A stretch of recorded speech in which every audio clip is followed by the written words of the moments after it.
ये मामला क्यों गया सुप्रीम कोर्ट में, ये आपको पता होना चाहिए। सुप्रीम कोर्ट के अंतर्गत ये मामला इसलिए गया कि दिल्ली में एक फैक्ट्री थी, दिल्ली में एक फैक्ट्री थी, उस फैक्ट्री का क्या नाम था, Shri Ram food fertilizer company. पहले भी चर्चा हुई है इस टॉपिक में।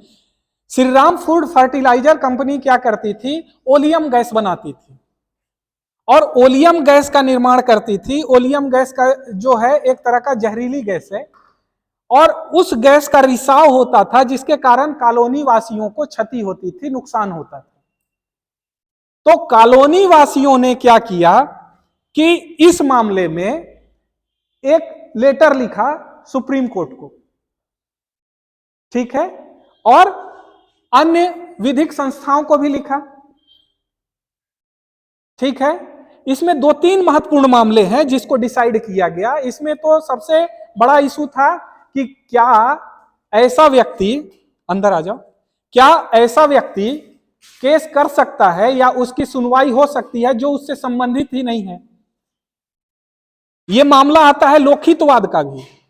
सामान्य नियम यह है कि कोई भी न्यायालय की शरण में वही जाएगा जिसको इंडिविजुअल नुकसान हुआ हो या जो प्रभावित रहा हो। जैसे मान लीजिए आपके साथ कोई लीगल इशू हुआ, आपकी जमीन छीन ली गई, तो क्या आप केस करोगे कि या वो जाके काजल केस करेगी? जिसका नुकसान हुआ है वो केस करेगा, ठीक है, जिसका नुकसान हुआ है वही केस करेगा, दूसरा केस करेगा। इसका अधिकार विधि के अंतर्गत नहीं दिया गया है। व्यक्तिगत सूट आपको फाइल करना पड़ेगा। जिसके अधिकारों का हनन हुआ है वही जाके मामला रिप्रेजेंट करेगा। अगर यह थ्योरी नहीं होता तो होता क्या कि अधिकार के वायलेशन किसी और का हुआ है और कंपनसेशन कोई और लेने जा रहा है, और इस तरह से वाद जो है वो बहुलता आती, कई सारे केस पेंडिंग हो जाते। आपके साथ गलत हुआ, मैं जाके केस कर रहा हूं। तो यह सामान्य सिद्धांत है कि जिसका अधिकारों का नुकसान हुआ है वही व्यक्ति उस मामले में रिप्रेजेंट कर सकता है, केस कर सकता है। लेकिन इसका एक्सेप्शन है लोकहितवाद। लोकहितवाद, PIL जिसको बोलते हैं, पब्लिक इंटरेस्ट लिटिगेशन, ठीक है। तो यह क्या होता है कि जिसके अधिकार का वायलेशन हुआ है, अगर वो जन समूह है या एक ऐसा वर्ग है जो अपने नाम से केस नहीं कर सकता, चाहे वो आर्थिक अक्षमता के कारण, चाहे किसी भी कारण। मान लो अगर इस थ्योरी पे काम किया जाए कि जिसके अधिकारों का वायलेशन हुआ है वही केस करेगा। अब मान लो ऐसे कंडीशन में एक ऐसी बस्ती है जहां केवल गरीब गरीब लोग रहते हैं, उनके फंडामेंटल राइट का वायलेशन हो रहा है, उधर कूड़ा करकट सब फेंका जा रहा है जो अच्छी बस्ती में रहते हैं उन लोगों द्वारा। अब अगर यह सिद्धांत कठोरता से लागू किया जाए कि जिनके अधिकारों का वायलेशन हुआ है केवल वही केस करेंगे, तो ऐसे कंडीशन में क्या यह संभव है कि वो केस कर पाएंगे? उनको न्याय मिल पाएगा? जुडिशियल प्रोसेस अपने आप में खर्चीली है। तो इसका एक तरीका निकाला गया लोकहितवाद, ठीक है। इसमें 2 जज थे, एक PN भगवती और एक जस्टिस पाठक। इन्होंने यह कहा कि लोकहितवाद गरीबों के अधिकार के संरक्षण का एक हथियार है। जरूरी नहीं कि जिनके अधिकारों का वायलेशन हुआ है वही केस करें, खासकर उन मामलों में जबकि वो एक असक्षम पक्षकार की श्रेणी में स्थित है। न्यायालय केवल ऐसे ही व्यक्तियों के अधिकारों की रक्षा के लिए नहीं बना है जो साधन संपन्न है। न्यायालय का काम न्याय प्रदान करना है, ठीक है। समाज में न्याय स्थापित करना किसका दायित्व है? न्यायालय का है। ऐसे कंडीशन में यदि कोई व्यक्ति न्यायालय को संबोधित करके एक पत्र भी लिख देता है तो उसको याचिका मानते हुए न्यायालय उस मामले में निर्णय देने के लिए स्वतंत्र है, सक्षम है। इस मामले में यह कहा गया कि यदि किसी ने पत्र के माध्यम से भी न्यायालय को आवेदन किया है, पूरी प्रक्रिया का पालन नहीं किया है, कोर्ट फीस नहीं दिया है, एज इट इज प्रारूप में जो एप्लीकेशन या याचिका प्रस्तुत नहीं की है, तो भी न्यायालय उस मामले को सुनने के लिए स्वतंत्र है। ठीक है, फिर वो थ्योरी नहीं आएगी कि जिसका नुकसान हुआ है वही उस मामले को सुनेगा। कोई अन्य जागरूक वर्ग भी उस व्यक्ति को रिप्रेजेंट कर सकता है, उस समूह को रिप्रेजेंट कर सकता है। इसमें जिस सोसाइटी में ओलियम गैस का रिसाव हो रहा था, वो सोसाइटी इतनी अच्छी नहीं थी, मतलब लोअर क्लास सोसाइटी के लोग रहते थे, और उस ओलियम गैस के रिसाव के कारण कई लोगों को वहां नुकसान हुआ था।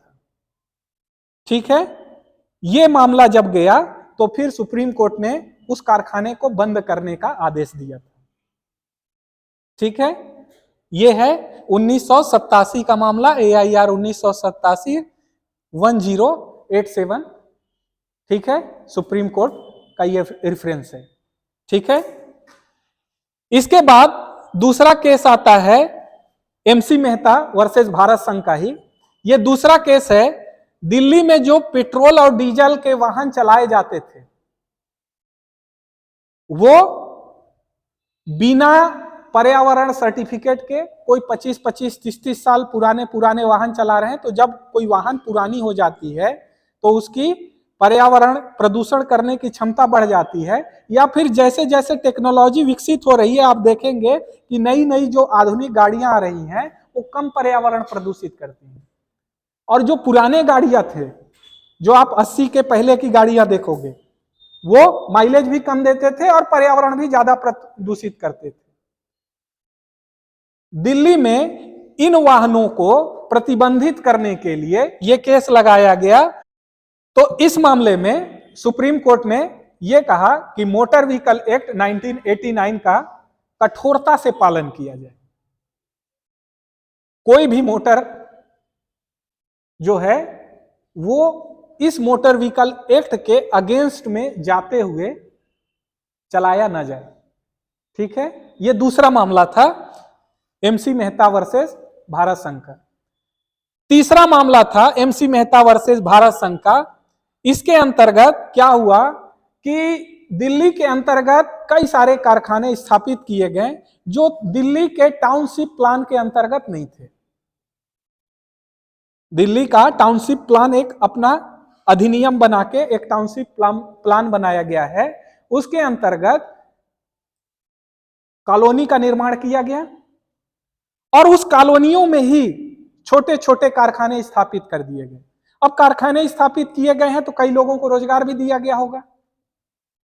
तो जब यह मामला सुप्रीम कोर्ट जाता है तो जो कारखानों के ऑनर हैं उनका यह कहना है कि हमारे अगर कारखाने दिल्ली से हटाए गए, मामला यह था कि दिल्ली से इनको हटा के किसी अच्छे जगह पे इनको स्थापित किया जाए, ट्रांसफर किया जाए इन कारखानों को, जिससे दिल्ली का वातावरण शुद्ध रहे। ठीक है, और इनके जो पॉल्यूशन हो रहे हैं वो कम करने के भी उपाय किए जाए। तो इन्होंने ये कहा कि हमारे जो कारखाने हैं वो कई लोगों को रोजगार देते हैं और ये रोजगार के कारण कई लोगों का परिवार पल रहा है, उनके अधिकार का वायलेशन होगा, उनके जीविका उपार्जन के अधिकार का वायलेशन होगा।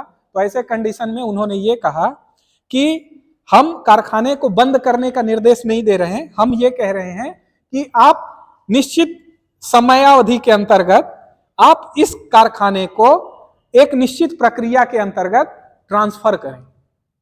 कारखाने जो दिल्ली के अंतर्गत स्थापित हैं ये कई लोगों के जीवन के, पर्यावरण के, स्वस्थ पर्यावरण के अधिकार को छीन रहे हैं, प्राण एवं दैहिक स्वतंत्रता का वायलेशन कर रहे हैं, आर्टिकल 21 का वायलेशन कर रहे हैं। इसलिए कुछ लोग के रोजगार के नाम पे आप इन सभी के आर्टिकल 21 का वायलेशन नहीं कर सकते।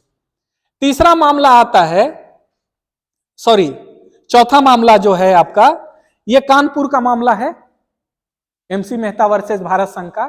इसमें क्या है, कानपुर में कई सारे बूचड़खाने थे, कई सारे ऐसे चर्म शोधनशालाएं थी, चमड़ा बनाने की फैक्ट्रियां थी, जो छोटे छोटे स्तर पे और बड़े बड़े स्तर पे खुली हुई थी।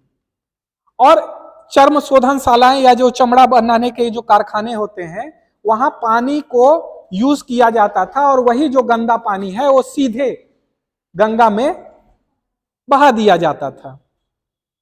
ऐसे जो कारखाने होते हैं उसका प्रॉपर तरीका ये होता है कि ऐसे संयंत्र लगाए जाएं जो उस गंदे पानी को शुद्ध करते हों।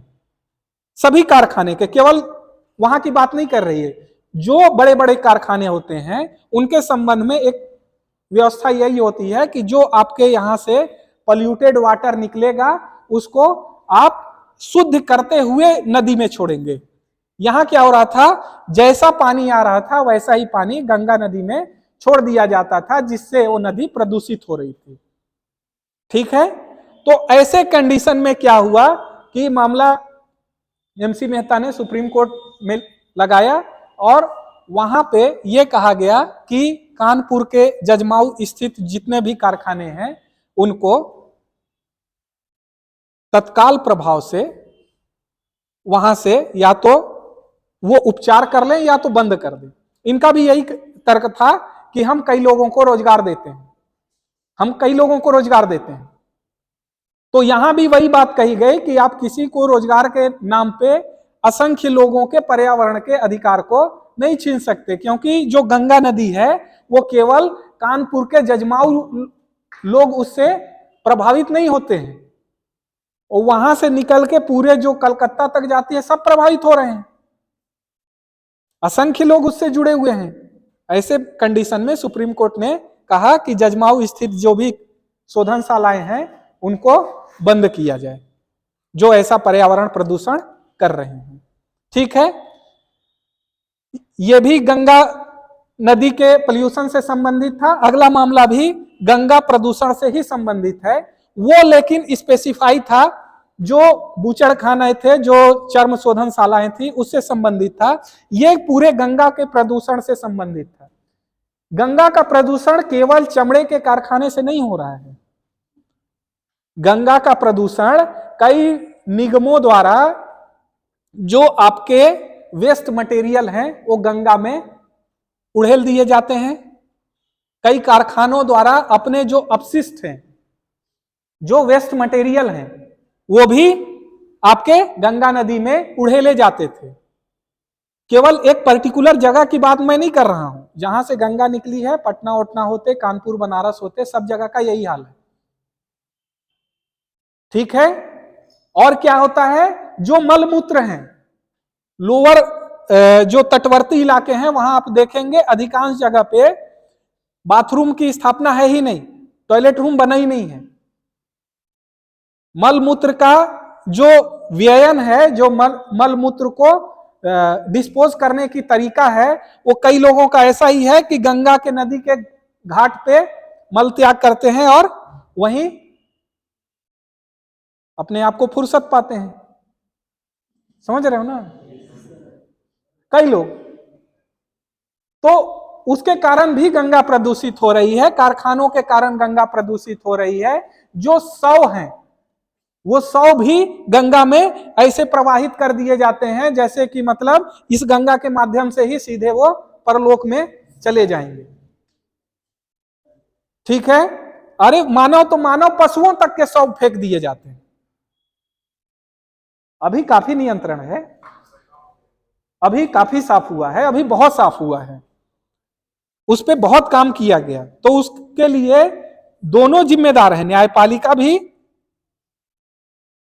इसने भी ये गाइडलाइन दिया कि जितने भी दूध पालन संयंत्र हैं उसको बाहर रखा जाए, उनके जो डिस्पोज हैं वो डायरेक्ट गंगा में न फेंके जाएं।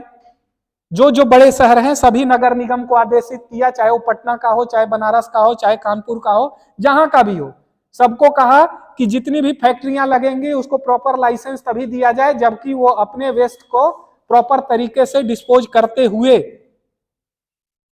उसको गंगा में छोड़ेंगे। मतलब ये नहीं कि प्रदूषित पानी छोड़ देंगे, ठीक है, उसको शुद्ध करते हुए छोड़ेंगे। ठीक, तो ये सारी बातें रखी गई और इसमें गाइडलाइन दिया गया। गंगा प्रदूषण का ये मामला कहलाता है। इसके अंतर्गत एमसी मेहता वर्सेस भारत संघ का ये मामला है। रिफरेंस इसका अलग है 1988 सुप्रीम कोर्ट केसेस 471।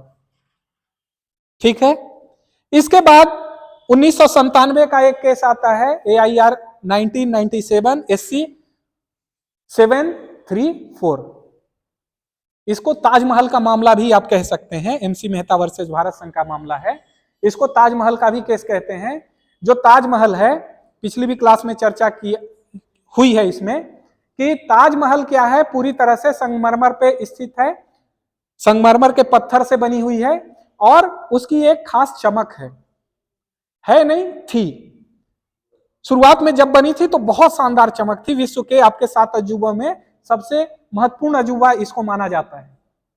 ठीक है, तो इसके चमक का क्षरण होने लगा, इसके चमक में कमी आने लगी। क्या वो कमी क्यों थी? क्योंकि उसके आसपास कई कारखाने डेवलप हो रहे थे। वर्ल्ड हेरिटेज है आपका ताजमहल, दुनिया की धरोहर। ठीक है, तो उसको बचाना हमारे देश की भी जिम्मेदारी है। न्यायपालिका में एमसी मेहता जाते हैं सुप्रीम कोर्ट और ये कहते हैं कि ये जो कारखाने हैं इनके पोल्यूशन के कारण ये जो ताजमहल है जो कि विश्व धरोहर है ये प्रदूषित हो रही है और इसके चमक में कमी आ रही है, इसका क्षरण हो रहा है। ठीक है, तो इसके कारण लगभग 292 कारखाने बंद करवाए गए सुप्रीम कोर्ट के द्वारा और यह कहा गया कि पर्यावरण जो कि पूरे विश्व के लिए चिंता का विषय है और विश्व धरोहर को जो नुकसान कर रहा है, ऐसे कारखानों को बंद किया जाना चाहिए। ठीक है, अगला मामला है, लिख लीजिए, एमसी मेहता वर्सेस कमलनाथ का।